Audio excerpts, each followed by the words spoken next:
नमस्कार, सुप्रभात। आप सभी का दिन शुभ एवं मंगलमय हो। स्वरूप आयुर्वेदिक क्लिनिक के रोजाना के सुविचार की इस श्रृंखला में आज दिनांक 4 अप्रैल 2021 को हम आपसे बात करने जा रहे हैं कि गर्दन में होने वाला दर्द, यानी जिसे सर्वाइकल पेन या सर्वाइकल स्टिफनेस भी कहते हैं, उस कंडीशन में हमें कौन कौन सी एक्सरसाइजेज या योगासन नहीं करने चाहिए।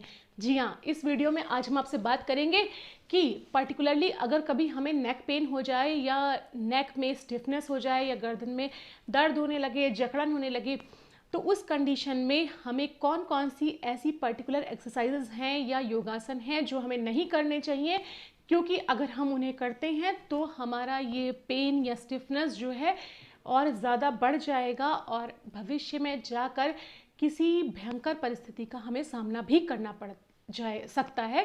तो ऐसी कंडीशन में हमारे लिए जानना बेहद ज़रूरी है कि हमें कौन कौन सी एक्सरसाइजेज या योगासन इस परिस्थिति में इनिशियली नहीं करने हैं। तो एक्चुअली होता क्या है कि जो नेक पेन या सर्वाइकल पेन या स्टिफनेस की प्रॉब्लम है, अगर देखा जाए तो ओल्ड एज में, पुराने टाइम में तो ये हमें देखने को मिलती थी ज़्यादातर ओल्ड एज वाले पर्सन्स में, जो वृद्ध लोग होते थे उनमें, क्योंकि उनमें होता क्या था कि एज के अकॉर्डिंग जो डिजेनरेटिव चेंजेस होते थे, उन डिजेनरेटिव चेंजेस की वजह से पीछे वर्टिब्रल कॉलम में चेंजेस आता था, डिस्क में चेंजेस आते थे, डिस्क पे प्रेशर पड़ता था और इस तरह की प्रॉब्लम्स हमें देखने को मिलती थी। या फिर अगर कम एज में कभी देखने को मिलती भी थी तो उन लोगों में जिनमें किसी वजह से कोई एक्सीडेंटल हिस्ट्री हो, किसी का कोई एक्सीडेंट हुआ हो या कोई इंजरी हुई हो, तो उन केसेस में सर्वाइकल पे प्रेशर पड़ गया तो हमें चेंजेस देखने को मिलते थे। लेकिन अगर आप पुराने ज़माने से कंपेयर करें तो आज के टाइम में ये जो सिम्टम है ये बेहद ज़्यादा बढ़ गया है, बेहद ज़्यादा कॉमन हो गया है। And even not even in the old age, आप यकीन नहीं मानेंगे कि कम उम्र के बच्चों में भी ये दिक्कत देखने के लिए सामने आ रही है। कभी कभी तो मैं खुद भी बहुत सरप्राइज़ हो जाती हूँ कि जब मेरे पास 12-13 साल के लड़के लड़कियाँ आते हैं जिनमें इस तरह की दिक्कत हुई होती है। कभी कभी मुझे लगता है कि सिंपल मसल स्पाज्म होगा, लेकिन ऐसा नहीं होता। उनमें मेजर प्रॉब्लम होती है। एंड इवन एमआरआई हम कराते हैं तो एमआरआई में भी चेंजेस देखने को मिलते हैं। तो यही हमारे लिए संभल जाने की ज़रूरत है कि हम इनिशियल स्टेज पे अगर हमें कोई ऐसी चीज़ की शुरुआत हो रही है तो हम उस चीज़ को वहीं रोक दें या फिर एटलीस्ट उसे बढ़ने ना दें। तो हमारे लिए हमें क्या क्या करना है, इन सब के साथ साथ ये जानना भी बेहद ज़रूरी होता है कि हमें कौन कौन सी चीज़ें नहीं करनी चाहिए ताकि हमारी ये तकलीफ़ बढ़ने ना पाए। और देखा जाए तो ये जो सर्वाइकल पेन या सर्वाइकल स्टिफनेस, जो सर्वाइकल में चेंजेस हैं, ये आज के टाइम में जो हो रही हैं बहुत ज़्यादा कम एज के लोगों में भी, उसकी वजह है हमारे फूड में, भोजन में न्यूट्रिशन की प्रॉपर ना हो पाना, यानी कि न्यूट्रिशनल डेफिशिएंसी होना। दूसरी चीज़ हमारे लाइफस्टाइल चेंजेस। आज के टाइम में आपने देखा है कि स्ट्रेस बहुत ज़्यादा बढ़ गया है, लाइफस्टाइल चेंजेस हो गए हैं, लोग गैजेट्स का यूज़ बहुत ज़्यादा कर रहे हैं। एंड इवन छोटे छोटे बच्चों को भी कोविड की वजह से जो है उन्हें ऑनलाइन स्टडी करनी पड़ रही है। नहीं भी ऑनलाइन स्टडी जब चल रही थी तो कोविड से पहले भी जो है आजकल लैपटॉप का यूज़, कंप्यूटर का यूज़ बहुत बढ़ गया है। बच्चे मोबाइल से गूगल पे हर चीज़ सर्च कर रहे हैं। जो ये फ्रिक्वेंटली अगर बच्चों की छोड़ दे, बाकी एज वाले भी अपना ज़्यादातर काम लैपटॉप, सोशल मीडिया के थ्रू कर रहे हैं। तो ये जो ज़्यादा फ्रिक्वेंटली हमारा यूज़ हो रहा है मोबाइल का, लैपटॉप का, बहुत सारे लोग ऐसे हैं जिनका माइक्रोस्कोप पे काम बहुत ज़्यादा होता है।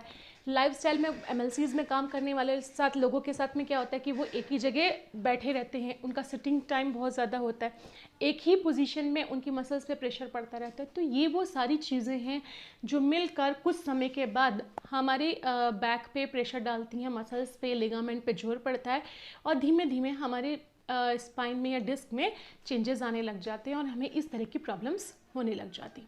तो हम यहाँ पर बस अब जानने जा रहे हैं कि कुछ पर्टिकुलर ऐसी एक्सरसाइजेज या योगासन जो हमें शुरुआती दौर में, अगर हमें नेक पेन आया है, स्टिफनेस आई है और हमारी प्रॉपर डायग्नोसिस नहीं भी हुई है, तो हमें नहीं करनी चाहिए। तो यहाँ पर सबसे पहले हम बात करेंगे एक्सरसाइज की। पहली एक्सरसाइज है बिग टो पोज, जिसे कि हम पाद अंगुष्ठासन भी कहते हैं। जैसा नाम ही इंडिकेट करा, पाद मीन्स पैर, अंगुष्ठ मीन्स पैर का अंगूठा का आसन। तो इसमें करना क्या है, जो आपको सीधे लेटना होता है, ये जो आसन होता है इसमें होता क्या है, सीधे लेट जाना होता है।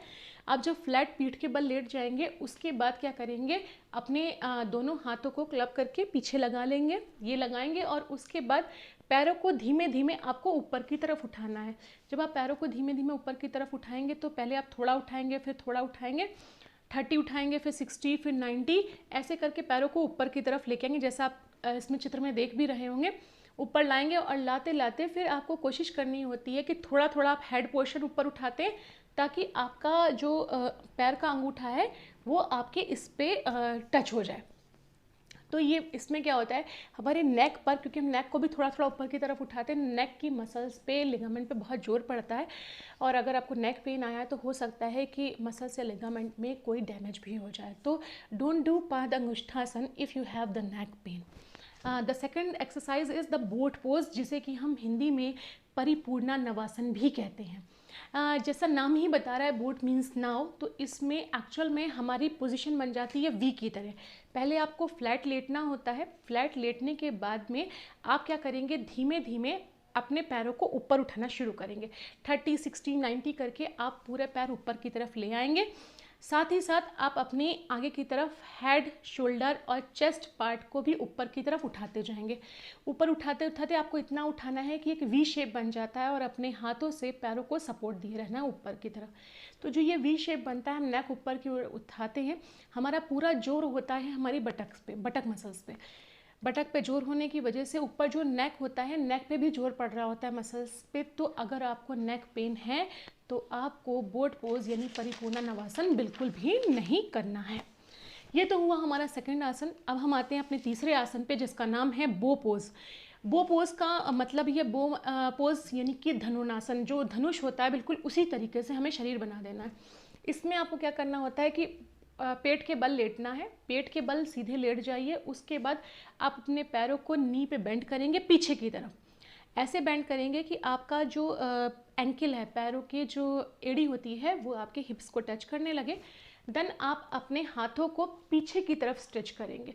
पीछे की तरफ जब स्ट्रेच करेंगे आप ये ले जाएंगे तो आपकी नेक भी पीछे की तरफ स्ट्रेच होती जाएगी और आपको अपने हाथों से अपने पैर के फुट यानी एंकल को पकड़ने की कोशिश करनी है।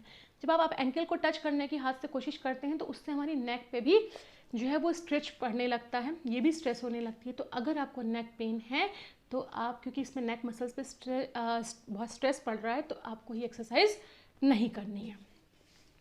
अब फोर्थ वन हमारी आती है कैमल पोज, उष्ट्रासन। उष्ट्रासन में मैंने इसको बैक पेन वाले केस में भी एक्सप्लेन किया था कि इसमें आपको क्या करना है। सबसे पहले आपको सीधे लेट जाना है। सीधे लेटने के बाद में आपको मतलब पेट के बल लेटना है। पेट के बल लेटने के बाद आपको अपने शरीर के आगे के पोर्शन को ऊपर उठाना है और आपका जो एंकल है, पैरों का जो एंकल वाला पोर्शन है वो नीचे की तरफ लगा रहेगा और घुटने आपके नीचे की तरफ लगे होंगे। उस पे शरीर के हिस्से को करते हुए आपको बेंड करना है पीछे की तरफ। बेंड इतना करना है कि आपके हाथ आपके नीचे एंकल को टच करने लग जाए। तो आपको इसके एंकल को टच करना है। तो ये आपका जो बन जाएगा, ये बिल्कुल ऊँट की पोजीशन बन जाती है, इसीलिए इसे कैमल पोज भी कहा जाता है। इसमें जब हम नेक पीछे की तरफ लेके जाते हैं तो हमारी नेक मसल्स पे बहुत ज़्यादा स्ट्रेस पड़ता है। अगर नेक पे वहाँ पे मसल्स में स्टिफनेस हो रही है या पेन है तो ऐसी कंडीशन में कोई टीयर होने के चांसेस भी बहुत ज़्यादा हो जाते हैं। तो आप ये एक्सरसाइज बिल्कुल भी नहीं करिए। अगर आपको थोड़ा बहुत भी नेक पेन आ रहा है तब तक आपको ये एक्सरसाइज नहीं करनी है। हमारी फिफ्थ वन आती है डॉल्फिन प्लैंक पोज, यानी जिसे अगर हम हिंदी में देखें तो मकर अधोमुक्त स्वनासन भी कहते हैं। इसमें क्या है, आप पेशेंट को जो है पेट के बल पहले सीधे लेट जाइए। लेटने के बाद आपको अपने शरीर को ऊपर की तरफ उठाना है ऐसे कि आपका सारा जोर जो है वो एल्बो पे रहेगा और पीछे की तरफ ये आपका पैर के जो अंगूठे या उंगलियां होती हैं उनके ऊपर रहेगा और आपकी बॉडी जो होगी वो पैरेलल होगी ग्राउंड के और सारा जोर आपका टोज पे और एल्बो के ऊपर आ रहा होगा। ये आप चित्र में देख भी सकते हैं पोजीशन। तो इससे भी जो है वो नेक पे पूरा स्ट्रेस पड़ रहा होता है, तो ये आपको एक्सरसाइज नहीं करनी है। सिक्स्थ आती है हमारी सर्वांगासन। सर्वांगासन नाम से ही क्लियर हो जाता है, इसको शोल्डर स्टैंड पोज भी कहते हैं। सीधे लेट के हाथों को फ्लैट करके धीमे धीमे शरीर को पूरा ऊपर तक उठा के ले जाना है और आपकी पूरी बॉडी किस पे है, नेक के ऊपर है। नेक मसल्स इसमें बहुत ज़्यादा स्पाज़ वो स्ट्रेस में होती हैं, तो नेक पेन की कंडीशन में बिल्कुल भी एक्सरसाइज आपको नहीं ही करनी है, जरा सा भी नहीं। अगर आपको जरा सा भी नेक पेन है रहा है और आपका रिलीफ भी हो गया है तो भी आप इस एक्सरसाइज को बिल्कुल अवॉइड कीजिए, क्योंकि भले ही पेन ठीक हो गया हो लेकिन हो सकता है कि वहाँ पे कुछ प्रेशर रह गया हो, या फिर ये हो सकता है कि वहाँ पर अभी कुछ चेंजेस हुए हों, भले पेन बंद हो गया है। तो आप ये एक्सरसाइज बिल्कुल मत करिए, क्योंकि ये वापस आपका पेन लेकर आ सकता है। और इसके अलावा आती है लास्ट वन, क्रंच। तो क्रंच मैंने एक्सप्लेन कल की ही थी कि आपको सीधे लेटना है, नी को पे बेंड करना है, पैरों को बेंड करने के बाद हाथ को ग्लब करके सिर को ऊपर उठाना है। जब हम सिर को ऊपर उठा के लेके आते हैं तो हमारे नेक पे बहुत जोर पड़ता है। तो नेक पेन की कंडीशन में आपको बिल्कुल नहीं करनी है क्रंच एक्सरसाइज। तो मैं एक बार फिर रिपीट करती हूँ। फर्स्ट वन था बिग टो पोज, पादंगुष्ठासन। दूसरा था बोट पोज, परिपूर्णानवासन। उसके बाद आता है धनुर्नासन यानी बो पोज। फिर आता है कैमल पोज यानी Ushtrasana. Then dolphin plank pose यानी मकर अधोमुक्त स्वनासन। एंड सर्वांगासन यानी कि शोल्डर स्टैंड पोज और क्रंच। ये आपको नहीं करने हैं अगर आपको नेक पेन या स्टिफनेस आ रही है तो। मेरी बात ध्यान रखिएगा, ज़रूरी होता है कि हम ये तो जाने कि हमें क्या क्या करना है, पर उसके संग इससे भी ज़्यादा ज़रूरी होता है कि हम ये जाने कि हमें क्या क्या चीज़ें नहीं करनी है। तो ये जानना ज़्यादा ज़रूरी है। तो यहाँ मैंने एक्सप्लेन की है आपको कुछ थोड़ी सी एक्सरसाइजेज और आसन जो आपको नेक पेन में नहीं करने हैं, बट मे भी इसके अलावा भी हो सकते हैं कि कुछ आसन और एक्सरसाइज ऐसे होंगे जो इस कंडीशन में ना करने हो। तो अगर आपको किसी भी एक्सरसाइज को करने में नेक पे थोड़ा सा भी स्ट्रेस आ रहा है तो आप उस एक्सरसाइज को ना करिएगा। अगर आप कुछ अधिक जानकारी चाहते हैं तो मेरे दिए गए व्हाट्सएप नंबर पे मुझसे कांटेक्ट कर सकते हैं। हम अपने पेशेंट्स के संग वीडियो कॉल कंसल्टेशन भी देते हैं। आप दिए गए नंबर पे कांटेक्ट करके अपने लिए वीडियो कॉल कंसल्टेशन भी बुक कर सकते हैं। एंड इसके साथ साथ ही अगर आपको कुछ इस तरह की दिक्कतें आ रही हैं तो आप एक प्रॉपर सेंटर पे या ऑथेंटिक डॉक्टर के पास जाकर इस बारे में उनसे सलाह भी ले सकते हैं। अधिक जानकारी के लिए आप हमारे चैनल पर जुड़े रहिए या हमें कमेंट सेक्शन में जाकर हमसे कुछ जानकारी भी ले सकते हैं। एंड साथ साथ मैं हमेशा क्या कहती हूँ आपसे कि सिर्फ आपको अपनी दिनचर्या बदलनी है और आप हमेशा स्वस्थ रह सकते हैं, और उसके लिए जुड़े रहना है आपको किससे, हमारे दिनचर्या के सुविचार की हमारी इस श्रृंखला के साथ। धन्यवाद।